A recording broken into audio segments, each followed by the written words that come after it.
Welcome to a platform where we debate on the top stories of the NBA, NFL, Major League Baseball, and other leagues with the best in the world of sports.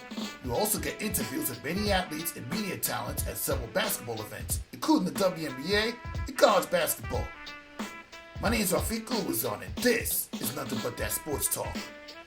Yeah, Boston won another NBA championship, town number 18. As I welcome to this episode of Nothing But That Sports Talk, I'm Rafiq Ulazon alongside somebody who had some knowledge of basketball and played at the Sunday Watch Club and interviewed basketball and media professionals, Omari White. Welcome to the show. Thank you for having me on, my man. How are you holding up? Oh, I'm holding up very well. I've seen you do some interviews with people like Hannah O'Flynn. I've been seeing you interview Brianna Stewart, the two-time WNBA championship. I even seen you out there balling at Sunday Watch Club. Shout out to Gerald Harrison for that. So, yeah. With all that being said, tell me a little bit about how you got started in basketball. Well, I got started actually playing basketball at a local league not too far from the house I grew up at. My first ever basketball coach so happened to be one of the main assistant coaches that pretty much helped produce talents that went to the NBA, like Lance Stevenson and Isaiah Whitehead. He's no longer here. Rest in peace, Jermaine Smith for the most part. But he was able to become a huge integral part of why I play basketball, why this game was able to put me in positions where I'm at right now. I played a lot of AAU basketball growing up for the, prestigious programs like the New York City Gauchos, as well as just, be able to try to have the opportunity to walk on at Norfolk State University for a hot second until I was able to, slowly work my way as a practice ball player there. But cut to the chase, the game of hoops was able to help me navigate through different avenues of where I'm at in my career, which I'm just so fortunate and blessed to be able to, continue to elevate one day at a time.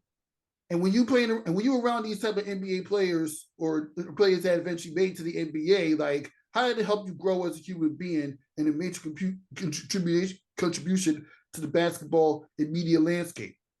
Well, I just know that the players that I so happen to, interview and have met before, 9 times out of 10, they not only look like me, but at the same time, they had that same journey. We embarked on the same kind of adventure and journey to get to where they at. Now, granted, mine fell short, but we had this common, respect or common, chemistry where they know what it took to get to where they at right now. And I'm able to really, really adapt and understand what the sacrifices they made to be able to get to that position in careers. So being able to not only just connect with them on an intimate, much more, chemistry side of things, but just doing the due diligence and doing my homework and tapping into my full room vibes to read their positives and their weaknesses about their games and in and out of the court that helped me, put myself in the position I'm at right now in which be able to make amazing content one opportunity at a time. One opportunity at a time. That's what it's all about. I mean, when you go into college playing basketball and surround yourself with some of the greats in the future of the basketball, not just in the NBA, but overseas, that helps you learn how to grow as a man. Definitely. Absolutely. That's part of the main things about this sport of basketball that I love so most, because not only teaches you how to be a man on and off the court, but it gives you the opportunity to give back to the game, whether it's coaching, whether it's mentorship, whether it's just being able to provide that one random conversation an individual needed to help them advance in their lives and their careers overall. So just going through the experiences alone is just truly, truly, truly a blessing at the end of the day. And be able to just spread that love and spread that knowledge is something that I really take pride in doing when I'm not in front of the camera. Exactly. That's what you have to do. And all those in that mindset like that is the reason why somehow you still find yourself playing ball in somebody's park. Definitely. And it's all about building that connection, that authentic, intimate connection where you want to be able to see and feel a person's soul and be able to navigate it to where it's positivity at the end of the day. We live in times where a lot of people like to get over others one way or another, but that's not going to only take you but so far. I tend to drive through my way of success by making sure I can be able to put others first while I be able to, maintain my character, my integrity, and my dignity at the end of the day. And what's in my heart is something that I just want to do. Just continue to spread positivity through the game of hoops, conversation, and all the above. That's what it's all about. You have to continue to have that mentality in order to have any success in life, because that's how you get to play a small basketball community business like the Sunday Watch Club.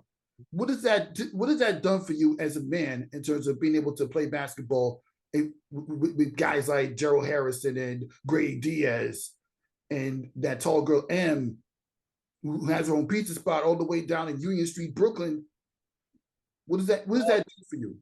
It's just a beautiful thing. It's a beautiful experience being able to connect with well-minded people like ourselves who share a passion of hoops. I love that we're able to really live out the actual premise of being washed while not being so hard on ourselves when it comes to basketball. Granted, I could be very competitive, but at the same time, we know that we have lives and careers that just so happen to be in basketball that we're able to just, take a break from and just enjoy what hoops could bring to the table at the end of the day, Like it goes back to what I mentioned to you earlier. The game of sports, the game of basketball in general was able to have me meet new people, great people, where we can have like a fellowship situation like Sunday Watch Club. I was able to not only just communicate, network with these amazing people, but it's the relationship at the end of the day that I'm just so fortunate and blessed to build and grow with them. Being able to figure out how I can help that person get to their careers, utilizing my resources and my connections, while at the same time they do the same, Teamwork makes the dream work, and Sunday Watch Club was really, really the primary group, basketball community in general, that helps others make sure that they're in a position and, be a three-point shooter on and off the court, knock down moments left and right, and just being able to, cultivate what authentic content creating in the sports realm looks like one day at a time. And to piggyback on what you just said, and I know you probably answered this already, but why do you think that people, even those that never picked up a basketball, let alone actually had a basketball career, should take part in Sunday Watch Club, the bid that they talk to you or Gerald Harrison? I'm sorry, can you repeat the question? I said, why do you think that people, even those that never played basketball, never had a basketball career, should join the Sunday Watch Club after talking to either you or Gerald Harrison or anybody else that knows about it or plays at that community? Well, because it's the people that's in the community, they pretty much set the standard. They know the foundation of who we are as a group. I just feel that Jarrell, Tony, Grady, Emmy, LD, who's one of the assistant coaches at the Long Island Nets, who's like the G League team for the Brooklyn Nets. Those kind of individuals who are pretty much having a successful run in their career, continues to be humble, continues to bring that authentic feel where everybody's embarking on the journey. So once you're able to realize that yourself look just like me, and we're on our own path to greatness, to success, we got to navigate different zigzags, or U-turn, spin the block again to another, make a U-turn to get to where we need to get to in life. It's something that can really, really, marinate and everything.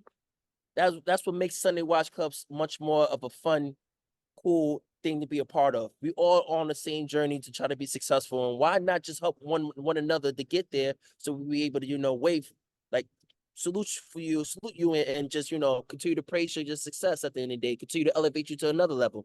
Exactly. It doesn't even matter what court you're playing, as long as you're actually having that mindset. And I see you guys play basketball at so different in basketball courts. I see you play at the NBA, the NBPA office. I see you play at the Nike headquarters, which I've been to before when they had the Nike Just Do It Classic back in 2019, that summer, where I met Shay Days and Camille during her days working for WSLAM. Now she's working for Octagon Basketball. Shout out to them. And then I also got to see you guys play at small community centers all the way down to Delancey. I mean, when I see you guys showcase your skills and playing along amongst other like minds like yourself, that literally gets me thinking, wow, I might want to play for you guys one day. Got to. Spin the block. What's up? We hand out buckets. We talk, we do our thing, communicate, network, all the above, and it's always a positive vibe, always a positive, fun vibe. That's what it's all about. Yeah, exactly. It's always great to hear people say some good things about you when you're on the court. Because I mean, before I got on, I was just on the Zoom call with Isabella Harris and Camila Cardoso, where they all talked about how much they enjoyed the teammates that they've had on the team, even when they're not necessarily juggernaut WNBA teams like the Connecticut Suns and New York Liberties or they're not too they weren't recent. I mean, they've had championships, but this roster is way different from the championship season 2021 when Candace Parker carried that team. But it's besides the point. It doesn't really matter. It doesn't really matter. I mean, as long as you actually get familiar with playing with each other and knowing that one day you'll actually build something. It's going to take a lot of years, but you're going to get there one day. Look at the Boston Celtics. They just won the NBA championship. Getting ready to say that, they was able to build that foundation based off of, ironically, the trade with who? The Brooklyn Nets, when they was able to get Paul Pierce and KG. It goes to show you, if you're impulsively not letting your young core grow together rather than just, completely obliterating it, like what OKC did when they had Westbrook, Harden, Durant at the same time. 9 times out of 10, you're not going to be able to reach that success that this year's Boston team was able to reach after last night. They was able to really, not only just help them build together, but they was able to set the standard, set the foundation, grabbing veteran vets who's able to get to that level of basketball, like Al Horford and Drew Holiday, that was able to, secure a ring or whatnot at the Bucks.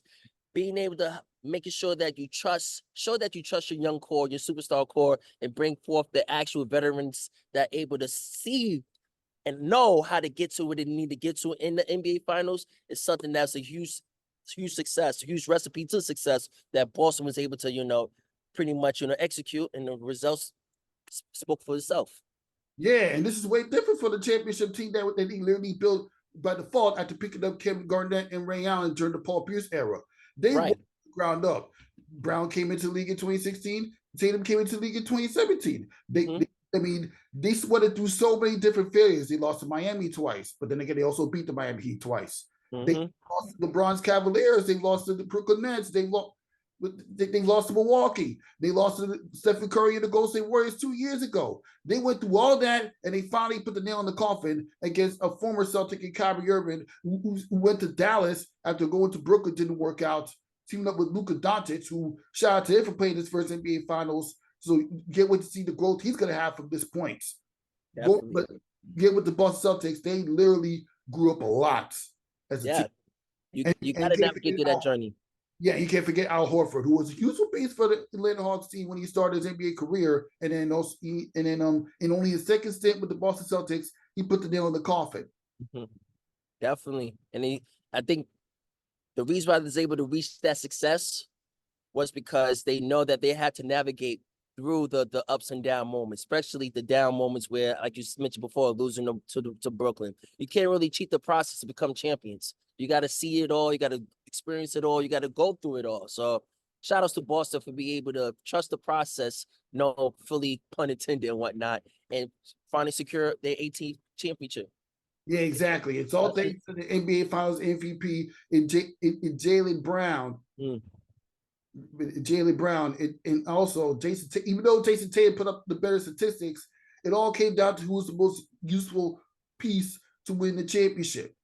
The way that they were able to, the way that those players were able to slash to the rim, and Pritchard was able to have like 2 half-court shots already during his NBA career, and the way that they were able to come through in the clutch, and Al Horford being a useful piece of that team. This is how you build something. Oh yeah, we can't forget about Drew Holiday, and I interviewed this lady named Carmen Holland. Shout out to her. She even spoke to herself. The reason why Boston got better is because they picked up a better defensive point guard in Drew Holiday, who won a championship in Milwaukee. 3 years later, you win one in Boston. So, yeah, that's pretty much it. Definitely. Yeah, you hit it right on top of the head. That's just a recipe for success. Build up that young core, superstar core, veterans who was able to see it all, who was able to achieve it all, providing that wisdom, that actual veteran leadership, locker room leadership for the most part. Long and behold, the results speaks for itself. And you got to also shout out to Brad Stevens as well. He did an excellent job of, formulating that formula and was able to pick up some key pieces, even sacrificing one of the defensive specialists in Marcus Smart to get, 2 first-round picks and the forward from the Grizzlies. I want to say Spearman, if I'm not mistaken. Forgive me for not, clicking it right now though, but that was a key piece right there to help be able to navigate and get Drew Holiday and Al Horford. So shout outs to him as well. Yep, shout out to him indeed. Now, getting back to your basketball career, I mean, like, since you already addressed how the Boston Celtics overcame failures, like, how do you manage to overcome all the failures you've had during your basketball career, even up until Norfolk State? But I'm sorry, repeat that again. How do you manage to overcome your own failures that you had to experience during your basketball career up until your days at Norfolk State? Well, luckily I have very, very, empathetic friends and coaches that's tough for me, but at the same time remind me that it's just a game. What we're doing right now is just a game. It's able to not only help me build as a ball player, but as a man, because at the end of the day, we have each day we got to go through trials and errors, and we just know the fact that at the end of the day is going to end. And you'll be able to live to fight another day and be able to bounce back. So when I was I give you a prime example. This past weekend, Sunday Watch Club celebrated their 3-year anniversary into existence, and they did a cool special open run at the Brooklyn Nets facility. Shouts to Barclays for us. And that was the first time I actually was able to run up and down the court in over a year, because I ruptured my Achilles playing in a rec league game with a couple of friends from a different basketball community. And I say that to say, like, I watch all their content on social, hear people talk about it, and was really, really missing out and felt bad about myself about not being in action. But I was often reminded that, it's still going to be there. You still got to continue to manage and be able to take things one day at a time, so that way you could be much more healthy and stronger and get back to do what you love to do. And through the grace of God, I'm able to, bounce back and really, really trying to have an impactful summer. Not only just continue to bring forth what authentic basketball and me being a washed hooper like myself look like, having fun doing that, but just to show everyone, like, New York City basketball is still reigns supreme when it comes to the hoop community in general, nationwide and worldwide overall. Exactly. I mean, come on, you hit the nail on the head. I mean, there's a lot of stuff going on in New York basketball, not just in the major leagues, but also with summer basketball. I mean, you got Gersh Park, you got Rucker Park, you got Dykeman, and then also you got Nike Pro City. You should come check out Pro City when they come to LA Brooklyn later this summer. At least one game, at least. Definitely. You got a lot of your mind, but at least one game. Grady Diaz was there. Aaron does the interviews with the players. Yeah, you got to pull up. And then also later today, I mean, this episode probably won't be published until like the very next day, but later today, New York versus New York starting their league or starting their events first at Rucker Park.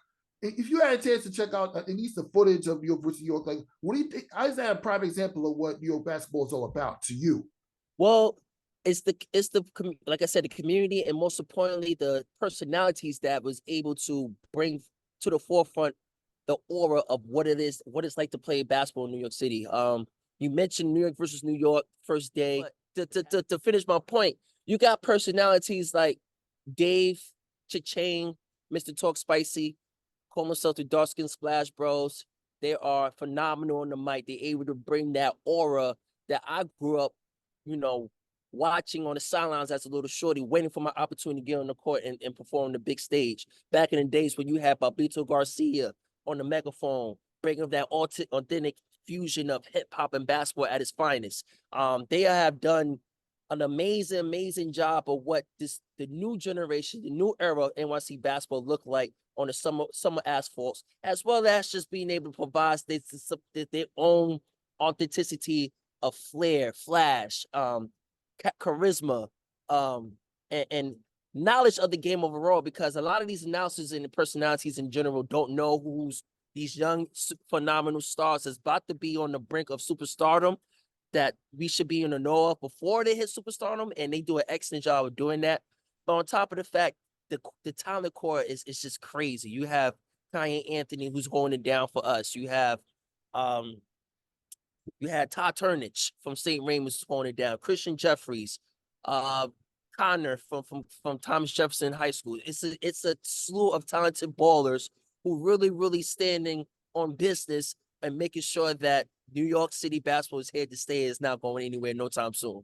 Exactly. And you know what? I was first introduced to New York versus New York with Kadari Richard hit a game-winning shot at a New York versus New York event all the way down in Gersh Park. I was there. That was literally my first introduction to that league. I was like, what? Yeah. like they do these kids are playing high school kids are balling like that. I got Definitely. And yeah, Kadari Richard, he's about to go to St. John's this year at some stints at Syracuse and Seton Hall. He's about to play at St. John's next year. So yeah, great pickup for Coach Patino right there. Great pickup. Yeah, St. John's basketball is going to be all the heat. The same way New York versus New York is going to be all the heat. Four of the past 5 championships, where you don't count the years where it didn't happen because of COVID, have been won by Gersh Park, with the one title won by Dykeman in 2019. But this is what when you hear that, what do you think is Reese? What do you think? How much do you enjoy watching Gersh Park doing their thing, no matter what roster they accumulated? I'm a Brooklyn head to the day I die. I'm born and raised in downtown Brooklyn, so it's only right I got to hold down the home team. So whenever I see Gersh winning the last 4 out of 5, why not? Let's go for a 5P. Let's do it. Let's make it happen. What happened? Mahad keep on taking it. No, Mahad keep on making it. Brooklyn keep on taking it. That's what it's all about. Yeah, exactly. Yeah, exactly. I know we're gonna get to this whole narrative that me and Ryan Walker, we talk about it so many times off the air that Dykeman would have won that championship in 2018 if it wasn't for the missed free throws. 2017 if it wasn't for the missed free throws. And Gersh Park smoked Dykeman all the way down that park I just talked about during 2022. That summer, they were smoked about like 40, 50 points in the game of forfeit. That was just a laugher to me. Yeah. Now I wonder what moments we're going to see this time around. I mean, obviously we're going to see more celebrities, and then Cha-Ching and Talking Spicy's doing the post-game show, talk about New York versus New York. You got Shay Days on the camera. You got Dave Joyce doing the writing, and Jake Kwan for Hoop Streams doing the writing and the video recording. So yeah, I can't wait to see what happens next this year in New York versus New York. Definitely, and shout outs to Dave's Joint, Shay Days, and Hoop Streams, as well as NYC prospects who are also a part of, to be able to put these kids in a position for success, to get recruited. Because nowadays, a lot of these kids who's looking for that platform, looking for that opportunity just to get recognized, to get seen, we have our job to help them get to that position at the end of the day. So those core groups I just mentioned are doing an excellent job of having coaches look at their platforms and see, all right, I found a diamond in the rough. I found a gem that I could be able to bring to my program and be able to win games. And it's all about utilizing our responsibility to position these kids for success, to help them, get free education, as well as being able to learn more about the business side of basketball, because we live in an NIL era that you could be able not only get free education, but you get paid to put the ball in the hoop while accumulating so much knowledge in and outside the classroom, Exactly. I mean, seriously. I mean, some people think that it's just us grown men watching high school kids play, but you just explained why it's more than that. It's more than that. We cover high school sports, not just to highlight the future of basketball, but develop ourselves as media content creators. Definitely, that's what it's all about. Got to pay it forward. We interview people that even our mother and grandmother don't know about when they're not watching television a lot. Excuse me. Definitely. You hit it right on top of the head. Like I said, we pay it forward, and I take pride in really paying it forward and making sure the next person is able to reach the success they was able to reach. Because you can't just harbor in information. You can't just gatekeep outlets and situations because you don't want that next person to be able to, take your shine. Doesn't work like that. Karma, good karma. The Lord don't bless you others who's able to, do certain things like that. You got to just make sure that you be able to put other people in a position to be successful. And in return, when it's your turn to be able to look for some help, they're going to look out regardless, one way or another. Yes, they are. And yeah, get back to the content creation interview inside of you. I've seen some good interviews with Anna O'Flynn, former basketball player and sprinter, and you interviewed Brianna Stewart. Oh yeah, and you also interviewed Bianca Peart, I believe. Yes. When you interview these individuals, like what do you learn from them as far as their own journeys and in relations to your own journey as a basketball head and a content creator? Well, I learned that I'm able to not only recognize that, once I said before, we're all on the journey, we're all embarked on the journey, but the avenues they had to took to get there, what they had to overcome to get to where they got to in their career. But most importantly, just seeing the excitement, not only for me, but in their eyes of what's about to come down the pipeline, what's happening next in their career. Because at the end of the day, people are always going to look forward to what's bound to happen rather than what's happening right now. What's next up rather than currently what we were experiencing for the most part. Because we all want to be that first innovator to highlight certain things that's about to be trending or that's about to be the next big thing. So I take pride in making sure that I can highlight what's next rather than what's currently happening, because I'm doing the job in which they be able to bring new wide range of eyes and or different kind of audience to the platform to be able to reach the success they're able to reach and to be able to hopefully secure the bigger bag at the end of the day. So I'm being blessed and fortunate to be able to interview like a Brianna Stewart and a Hannah O'Flynn and just those talented basketball content creators in general is something that I really, really take pride in doing, because I just want to be able to do my job in highlighting what's next, how they're able to navigate and position themselves to show the world something amazing is about to happen. Here you go. The moment is now. And they could look back and look at my interviews and say, oh, Omari White was able to hint that or to give us a sneak peek of what's about to happen next. And we was able to really, really be in a position to experience it and enjoy it while that moment occurs. That's the same thing. That's the same thinking I was having, because after the end of the NBA Finals, I was showing off my interviews that I've had with Jason Tatum and Drew Holiday during the Tokyo Olympics. I mean, I added the link. If you see my stories, I added that. I did. And even this lady named Maria Myrane from Urban Magazine, she was like, "How do you get these interviews? You just have to make your connections." Exactly. Connections is really, really the game changing thing when it comes to this industry. It's granted it's all about what you know, but really it's who you know. Those are those plays where toss you the perfect alley. You just got to come down with the oop, slam dunk it. Yeah, exactly. Now we're gonna get to some start bench and cut questions real quick before we get to the next topic. Well, Mike, why don't you give me a start bench and cut featuring sports media professionals? Hannah O'Flynn, Bianca Peart, and Grady Diaz. Repeat the question. I'm sorry, the beginning part. I said, why don't you give me a start bench and cut featuring women women content creators and sports media professionals in general? Bianca Peart, Hannah O'Flynn, and Grady Diaz. You want me to pick one? Start one when you start, one when you bench, and one when you cut. Okay, so in terms of like how much you enjoyed watching what they do right now, and right. like what do they need to build on a bit more? Okay. I'll say let's start Hannah O'Flynn. Let's bench.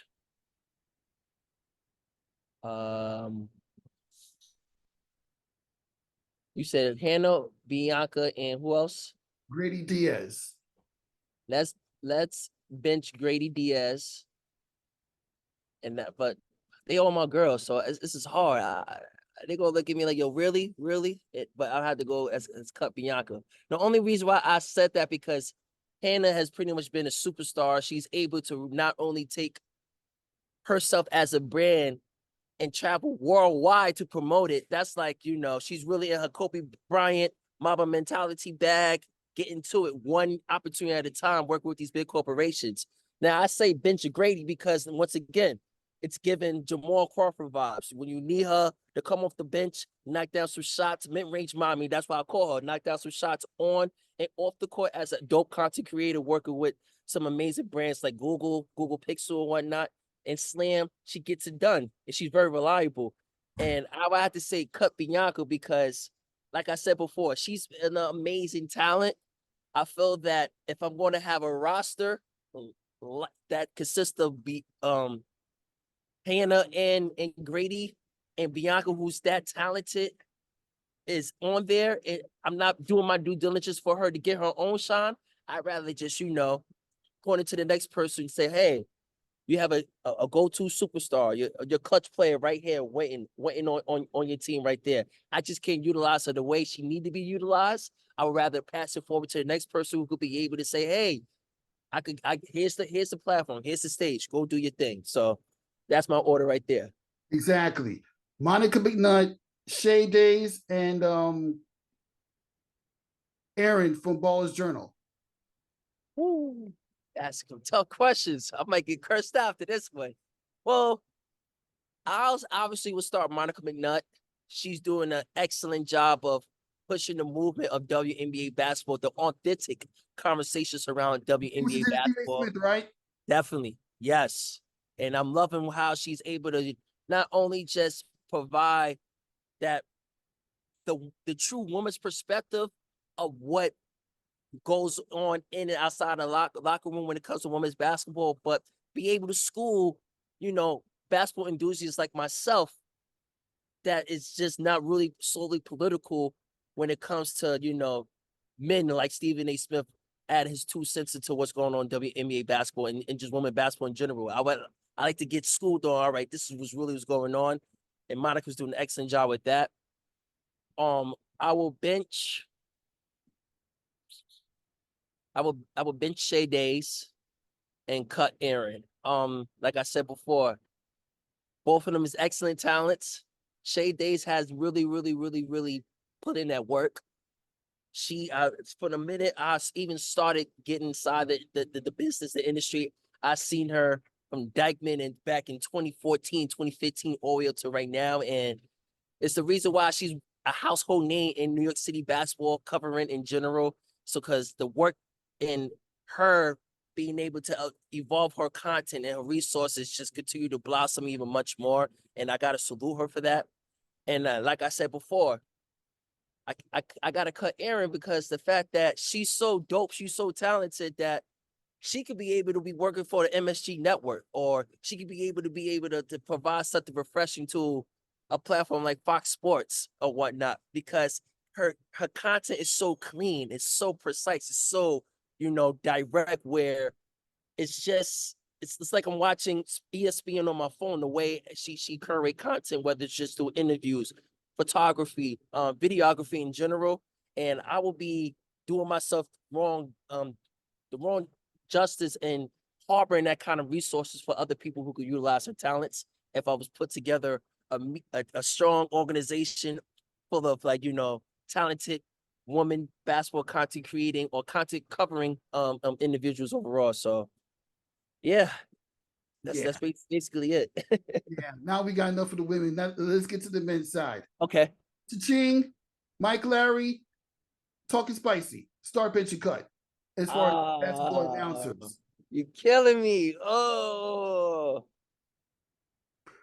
I mean, but you got to look at it this way. Talk Spicy and Cha-ching is a package deal.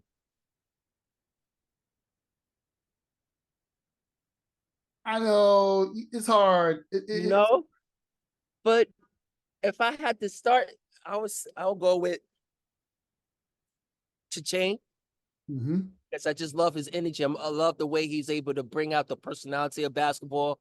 Prime example would be when he was commentating the Jordan Brand Classic at the Barclays. He came out as Jake Shuttlesworth, shut it down, which pretty much set the mood, set the tone. He announced his first basketball game while being booed, and look where he is right now. It's all about growth. It's all about just taking that first step. You know what? What will get you tight will get you hyped sometimes. Exactly. That's a fact. Bench, I would say Talk Spicy once again. Clutch dude, very knowledgeable about the game, very charismatic on the mic. And he really, really brings a smooth, commentary style of things when it comes to announcing games. And I would have to cut Mike Lowry because of the fact that he pretty much established himself at such a legendary court like Rucker Park. He does an amazing job being able to provide that vibe that pretty much make me want to play at the Independence Basketball Classic back in the days, such as Rucker Park. So, and once again, like I said before, like when I had to cut Bianca and Aaron, it's another person you could be useful to a different platform that could bring something refreshing to the table. And I would be, wrong harboring that kind of, resourceful outlet for a different person who's looking for that kind of talent at the end of the day. Exactly. Now we get to the next start bench and cut category. Focus on indoor basketball parks. Okay. The basketball court at Nike headquarters, New Heights, and now the basketball court you played at Delancey Street area. Okay. Let's start with the Nike headquarters. Obviously, it's Nike. Beautiful state of art. I love how they got the John Thompson's famous quote that's very inspirational. And it's just the aesthetics. It's just a beautiful building inside and out. I'll bench the New Heights facility, which it really goes neck and neck with the Nike facility, because it's a huge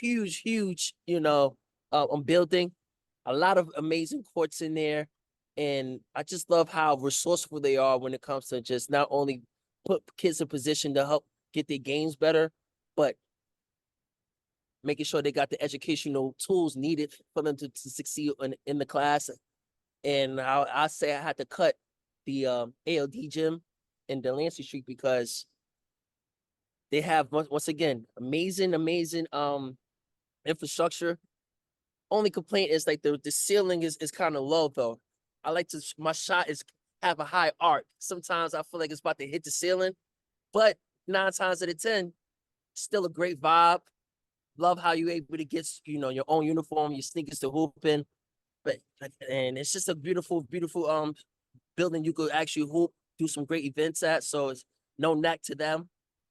It's just that it is when you compare them to like the Nike headquarters or the New Heights gym, it's a tough cookie right there. Yeah, once you get past the strict security that they've had, those are some very nice environments to go to. You can get all the resources you need and build and actually create events within that space. Definitely. All right, now let's get to some WNBA as the New York Liberty are coming in hot. Well, yeah, they won 8 in a row after a 2-game losing streak to Chicago and Minnesota, who, funny enough, they'll be playing the Commissioners Cup. But I got to ask you this.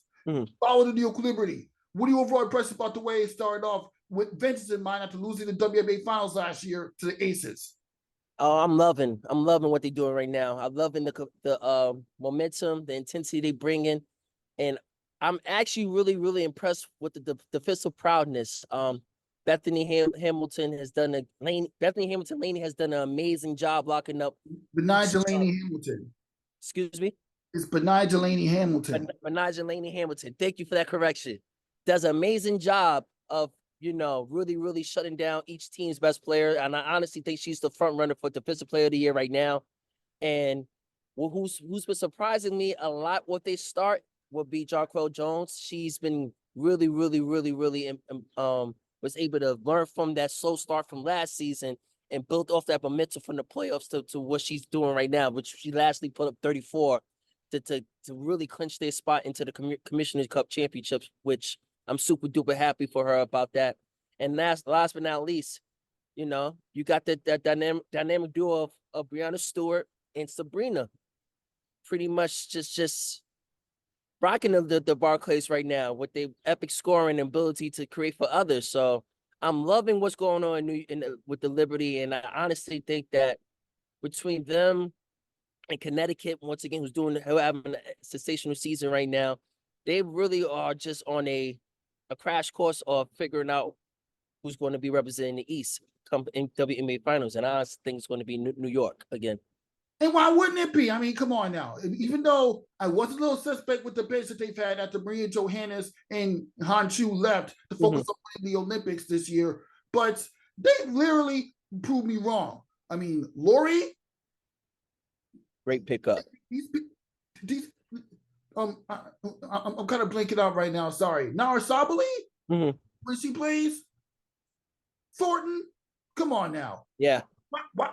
They literally proven that they're not messing around and they're going to win it this time. With only the Definitely. Dominican Sun, the team that they defeated in the semifinals last year, the main threat. I mean, the Aces are struggling, but we understand they've been without Chelsea Gray to begin the season, and there's a difference between a series clinching game 4 without Chelsea Gray and the first 12 games of this season without her. We understand that. And yeah, we understand that Seattle's not a team to sleep on. We understand Phoenix is not a team to sleep on. But let's not forget this is New York Liberty, a team that's literally had vengeance on their mind. But do you think this will be the year that they win? Well, I know I'm thinking too far ahead because you got the Commissioners Cup matchup with the Minnesota Lynx. But do you think this will be the year that they get it done with the way the WNBA is structured right now? Absolutely. I think they learn from their mistakes, number one, but primarily I think they're going to get it done because the reigning MVP is they stay leader, and she's never been I think this is her first ever major championship loss in her entire career. So just learning from that and her ability to be able to bounce back and bring forth that leadership skills and reminding that core like what's the real eye on the prize is like it's supposed to be on and whatnot. It's something that I think the Liberty is going to just be able to carry off of. And I honestly think they're going to cut down the nets and we're going to have a championship parade going down Flatbush Extension in Atlantic Avenue. Oh, yes, we are. And it's No? not even just about what they do on the court, but it's also about what Sabrina Ionescu and Brianna Stewart does off the court. They have sneaker brands. Brianna Stewart with Ruby with Stewie to Ruby, and Sabrina Ionescu has her own sneaker brand. You even see the logo of her brand posted at West Fort, and they even had an event where I saw at Nike headquarters that everybody was playing with the new Sabrina Ionescu sneakers. So let me ask this question. What do you think that these sneaker brands do for the entire basketball community within the New York area?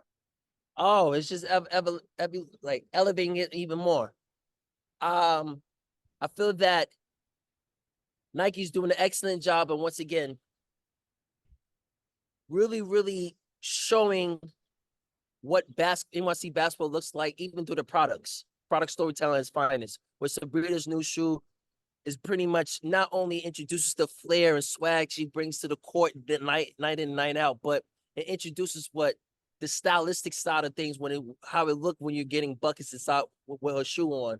And that's something Nike has been doing with Kobe's Hyper Dunks, the foam posits, the flight posits with Tim Duncan. We're able to not only cultivate the stylistic side of things, but introduce a awesome storytelling behind each shoe. And I think it would be super duper dope that Nike has done a great job with the Sabrina tools, and knowing the fact that it adds that cool color flair with the purple, light purple and black, to match with the Liberty uniform and whatnot. But the storytelling, how she able to finally win the first championship with the Liberty with that shoe, it's the only right that they've been able to do such an amazing job of providing that amazing storytelling through that product at the end of the day. Exactly. And to answer this one question, if you were only to buy for one sneaker brand between Sabrina Ionescu and Brianna Stewart, which one would you pick? I know you would buy all of them, but which one would you pick? I'm gonna go with Nike. Like I said, growing up as a kid. I'm talking about between Sabrina Ionescu's and the signature shoe. Yeah, signature shoe. Okay. You know what? I'm much more of a big fan of Brianna Stewart's shoe than Sabrina's shoe. Good interview, by the way. You know, because Sabrina's second shoe reminds me of like a leftover version of a Kobe design that Kobe just said, I'm not too crazy about that.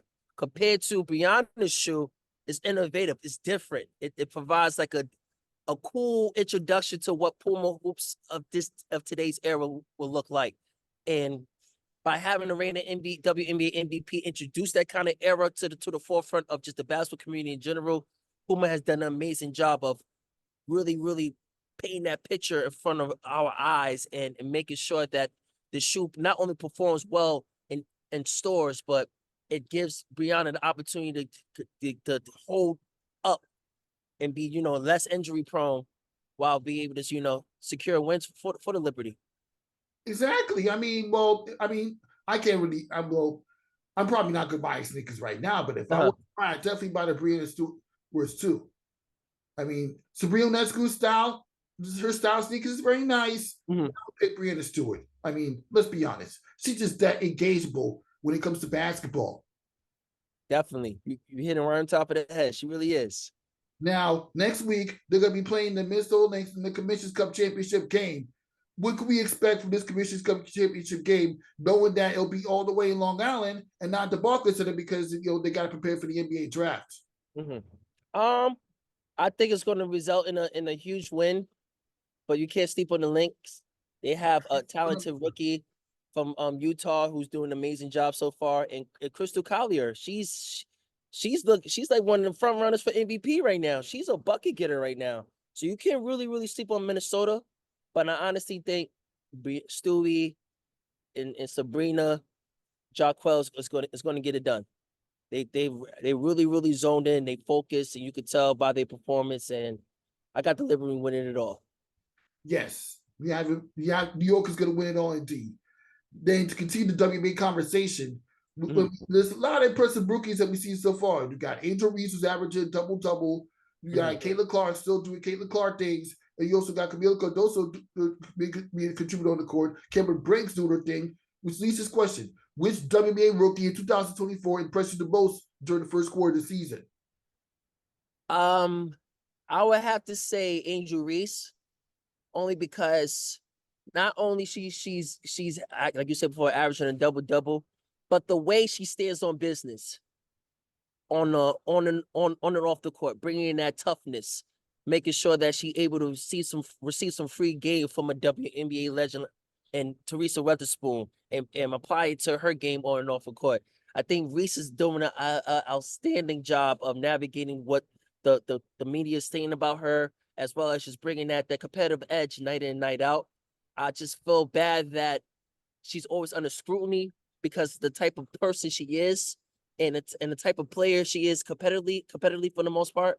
But Angel has been very big for Chicago, and I know it's going to be even much more of a insane tandem when Barbosa really get her footing for the most part. And Chicago might go be a tough out towards the latter stage of the season.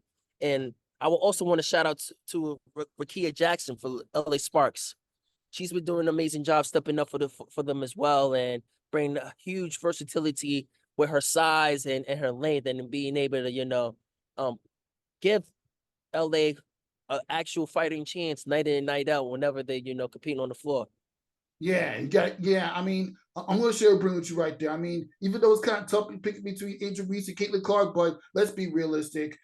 In my opinion, even though Caitlin Clark has success statistically, Angel Reese accomplished what matters the most. She's a national champion. She won the Met Gala, and she even won a game against the WNBA Finals runner-up in the New York Liberty earlier this season. Yep. And it pays. She actually gave them their first loss of the season because I was there for that game. Yeah, I know it felt good watching Angel Reese live in person. This lady Rachel Eva, who coached against her during her AAU days, can tell you how good Angel Reese is in the development that her basketball talent is right now, and how she handles all the heat she began from the reporters and the media and the social media followers. And Angel Reese said at her conferences, she received a lot of backlash, disrespect, and heat for that flagrant foul she had at Caitlin Clark. And all she can say is, it's just a basketball play. That's all it is. Definitely. And what I really commend about Angel is the fact that she's walking into this role as, I want to say, the nemesis compared to how they treat Caitlin Clark as the baby face. I watch wrestling. You have a baby face in the heel. Caitlin Clark is obviously the good person, the baby face for the most part. Angel Reese is the heel, and I feel that the WNBA needs somebody like Angel Reese to really say, hey, everything is nothing but everything is not cookies and candy over here. Like we get to it, we're tough. And I wouldn't mind being able to say what you gonna do about it. We need somebody like that. KG made a career like that. Charles Barkley is a legend for setting the standard of standing on business and being that person who brings that toughness on and off the court? Why not have Angel Reese become the perfect example of what beauty, what that competitive edge on and off the court looks like for in the women's game? Exactly. This I have a feeling that this rookie class will be just like the 2003 NBA draft class. It will change the dynamic and everything we know about basketball going forward. Definitely, definitely. Yeah. Now let's get to the last start bench, some more start bench and cut questions. This time featuring WNBA rookies. Who would you start bench and cut out of Angel Reese, Caitlin Clark, and Rickea Jackson?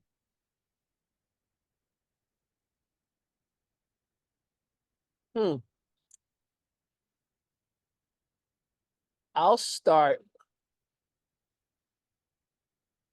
Angel Reese only because she has championship experience, and like I said, she's going to be the tough. I think she's the toughest one out of that three that you mentioned. I'll bench Caitlin Clark. Not only because, granted, she's a bucket getter, obviously, but she still got some maturing to do. She's looking from a culture perspective for the most part. And now I had to cut Rickea Jackson because when you have Angel Reese and Caitlin Clark on your team, Rickea is not going to be able to excel to her or to live up to her upside the way I would want her to be. So ship her over to somewhere where she could become a superstar. She's talented. She got the size, the length, marketable because she's a cute hooper as well. Why not? You know, help her be special in a different area compared to mine. So that's my selection right there. Yes, that's very amazing. And to get to the journalistic side, I mean, obviously, I see you cover sports for a very long time. I mean, like, what do you always love about covering basketball the way you did interviewing some in being able to interview people in the event? I mean, I know it's pretty much similar to what I asked you earlier, but what do you love about like the journalism side of sports? Being able to introduce the casual conversation side of things when it comes to journalism. I feel that athletes need a break when it comes to just answering the standard questions, post game questions in general, and they want to show that they have lives and they have a personality, and being able to not only do my homework and see what life looks like for them outside of the playing field, makes me take pride of what I'm doing. It's just brings so much joy being able to show them that this Jason Tatum is not only an NBA world champion, but he's an excellent father and just so happen to love Pokemon. Like, it's other people that they could connect with that could say, "Oh snap! Now I'm able to become a huge fan of his because I didn't know that we had something in common," and be able to find and discover that common a mutual situation where you could really connect with fans off the playing field is something that I love doing and highlighting it for the most part on my platforms such as yours and ours and everything. It's just, it's beautiful to see. So being able just to do my homework and bring a casual conversation side of things where it don't have to be strictly, interview style. It's just like chop it up at a barbershop style kind of conversation is something that I just really like, continue to push out for the most part. That's how we had to do it, and you had to actually know what you're talking about. Do you like when you coming up with questions to ask players? Like, do you come up with it like based on what's going on around you, or like what you want to talk about the most over what you have to talk about when you're at those events? It's a balance. I tend to do, depending on if I'm able to interview them at an event, I do my homework on what the event is like, what's the premise of the event, what's the purpose of it, number two, while at the same time figure out how it relates or how it's relevant to the person I'm bound to interview. But other than that, I tend to come up with casual conversations, hypothetical conversations where it's like, you chop it up with your best friend and say, for example, MJ was to walk up on you and he make you choose only one pair of his signature shoe that you get able to score a bucket on, and you can be able to get different kind of styles of it for the rest of your life. What would it be and why? Just have the brain turning in a fun way where they could just really say, "Oh, this is cool, this is catchy, this is creative," it's just really, really brings joy in my heart when it comes to, you know, that kind of interview style and journalism in general. So Yeah. What publications have you actually done this journalism work for other than your own platform? I got my first start with the Source magazine, Mm-hmm. being able to, my first ever interview actually was with Damian Lillard when he was the cover athlete for NBA Live 16 or 17.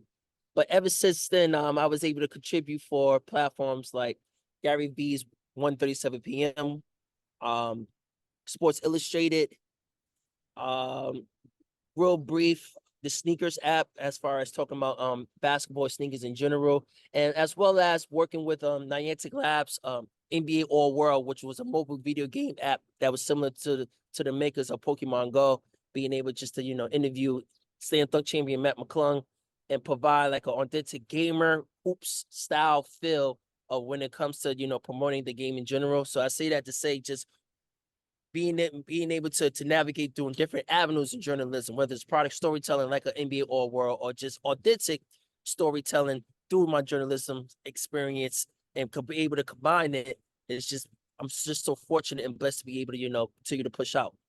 Exactly. That's how you have to do it. And the fact that Mhm. you're able to contribute to all these major platforms, and you mentioned you got to interview Damian Lillard. I mean, obviously he was on the cover of NBA 2K.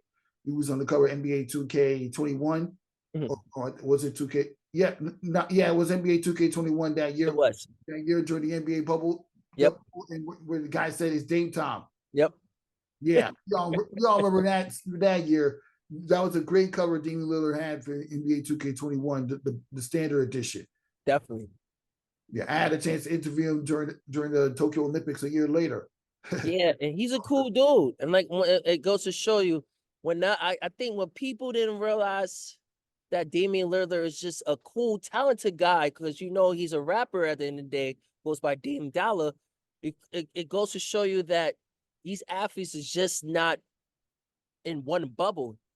We live in a time where athletes are tapping into different kind of avenues, like music, like the arts, like fashion, like entrepreneurship, and being able to be able to like highlight that through my article, my interview when I was working at the Source when he started his rap campaign with which is called the I want to say the 4 bar campaign. Mm-hmm. Had I never knew that he was a rapper, then we didn't never knew that. Mm-hmm. Yeah, remember that song? Ever since a young boy, I be getting Yeah, yeah, you know, and it's just like Kobe. exactly, and it's just in moments like that where we able to discover that Dame Dollar was in his existence, hitting inside of a at the time being a Portland Trail Blazers jersey is just phenomenal, and it goes to show you that that marriage between hip hop and basketball will never go away, and it's only going to get better and better over time. Mm-hmm. Yeah, exactly. And we all hope to get better and better over time as we continue to do whatever we do with our platforms and get the best interviews and content creation ideas as possible. Definitely. All right, Omari White, thank you for stopping by. It was a very nice having you on the show. And yeah, we gotta do it again sometime. Maybe hopefully next time you come on the show, we can bring like many different hoopers that you play with the Sunday Watch Club sometime. I'm definitely gonna come down there and play. As you should.